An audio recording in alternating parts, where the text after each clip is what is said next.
वर्ष 2018, 2021, 2024, 2026 में नीट परीक्षा में गड़बड़ियों एवं पेपर लीक के मामले पर आज लोहरा स्थित कांग्रेस कैंप कार्यालय में पत्रकार वार्ता करते हुए कांग्रेस प्रवक्ता संजीव सिंह ने कहा कि पेपर लीक मामला मोदी सरकार की सत्ता में आते ही 2015 में जब AIPMT वर्तमान नीट से शुरुआत हो गया था। देश में युवाओं और छात्रों के भविष्य के साथ लगातार हो रही भयावह त्रासदी के बावजूद केंद्रीय शिक्षा मंत्री धर्मेंद्र प्रधान ने नैतिक जिम्मेदारी लेते हुए इस्तीफा नहीं दिया। कांग्रेस पार्टी के केंद्रीय शिक्षा मंत्री के तत्काल इस्तीफे की मांग करती है,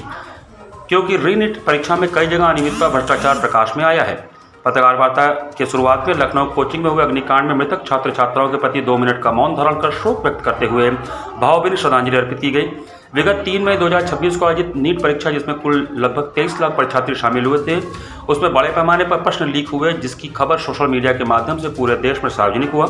दबाव में आकर केंद्र सरकार को परीक्षा रद्द करना पड़ा और दोबारा परीक्षा कराना पड़ा। श्री सिंह ने कहा कि राष्ट्रीय स्तर पर आयोजित होने वाली नीट परीक्षा के अलावा CBSE की ऑन स्किन मार्किंग OMS में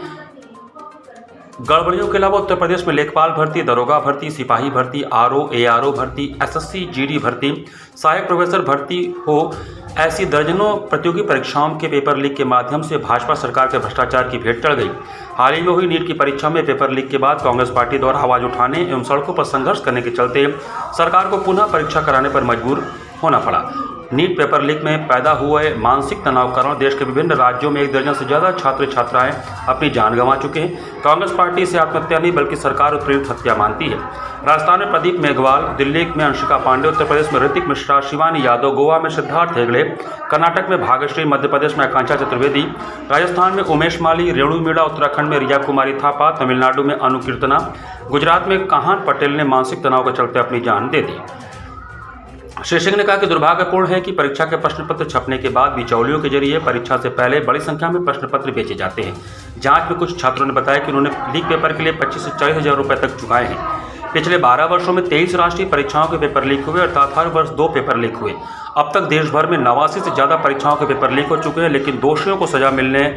न के बराबर है। जैसे 2024 के नीट पेपर लीक में लगभग सभी पेपर लीक के अपराधी छूट चुके हैं और मामले में क्लोजर रिपोर्ट भी लग गई है, जिसे लेकर कोर्ट ने CBI को फटकार तक लगाई है। बार बार पेपर लीक और छात्र छात्राओं अभिभावकों की पीड़ा देखकर आहत नेता प्रतिपक्ष राहुल गांधी ने छात्रों से सीधा संवाद स्थापित करके शिक्षा व्यवस्था एवं प्रतियोगी परीक्षाओं में आमूलचूल परिवर्तन के लिए सुझाव प्राप्त करने हेतु छात्रों की गूंज कार्यक्रम के माध्यम से कार्यक्रमों की श्रृंखला कोटा से प्रारंभ किया है। क्योंकि प्रधानमंत्री मोदी जी अक्सर छात्र छात्राओं के बीच परीक्षा पर चर्चा करते हैं, लेकिन पेपर लीक होने पर न अपने जाते हैं और न कोई भाजपा का नेता जवाब देता है। प्रधानमंत्री जी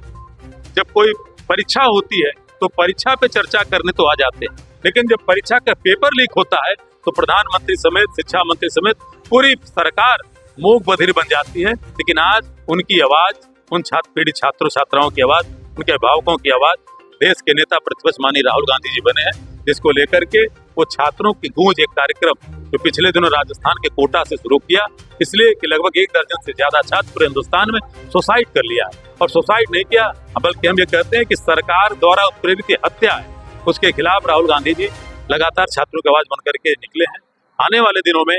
10 जुलाई को प्रयागराज में छात्रों को गूंज कार्यक्रम करेंगे, फिर पटना में करेंगे, फिर पुनः दिल्ली में करेंगे और पूरी उम्मीद हम करते हैं कि सबका सहयोग मिलेगा। तो आने वाले दिनों में नेता प्रतिपक्ष माननीय राहुल गांधी जी संसद में एक न्यू एजुकेशन सिस्टम कैसा हो, जिससे हमारे छात्र छात्राओं का भविष्य सुदृढ़ मजबूत रहे और पेपर लीक की समस्या पे हमेशा के लिए ताला बने।